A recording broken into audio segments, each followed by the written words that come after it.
تمثيليه جميله جدا من فريق سان داونز مع الهلال السوداني، ولكن لم تكتمل. ليه؟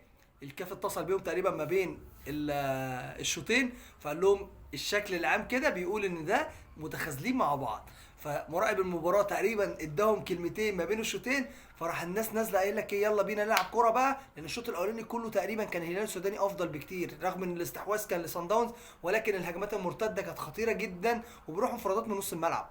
من نص الملعب يلا بينا. هو ده الفريق اللي كان بيلعب الاهلي وكسب الاهلي افضل فريق في افريقيا 5؟ هو ده صن داونز؟ اكيد لا. الشوط الثاني ينزل يجيب هدف عشان يرسم القلب ان احنا هو معاك يا اهلي، او احنا بنلعب فير بلاي، فيجيبوا جون ويحاولوا يجيبوا التاني، وبعدين يبقى في انفرادات تاني وكور تاني ملهاش لازمه، وضربه مرمى الجول بيبصيها للسيرد باك بدل ما يلعبها لقدام، فياخدها ويديها له، ياخدها يروح تطول منه يجيبها جون في مباراه دراماتيكيه. اللي انا شايفه ان دي تمثيليه، بس ما عرفوش يكملوها للاخر. يشاء السميع العليم كمان ان هم يجوا لهم ضربه جزاء من الهوا.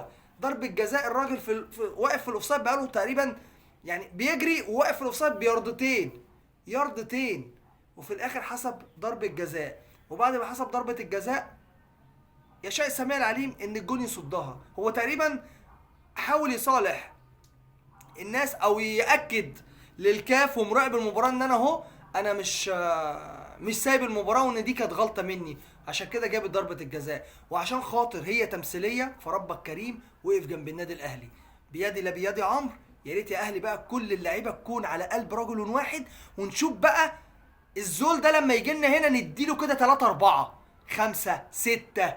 انا عايز اشوف ملحمه كرويه قدام الفريق الهلالي ده. لازم يعرف النسر ده اخره ايه، لان هو ملوش اخر.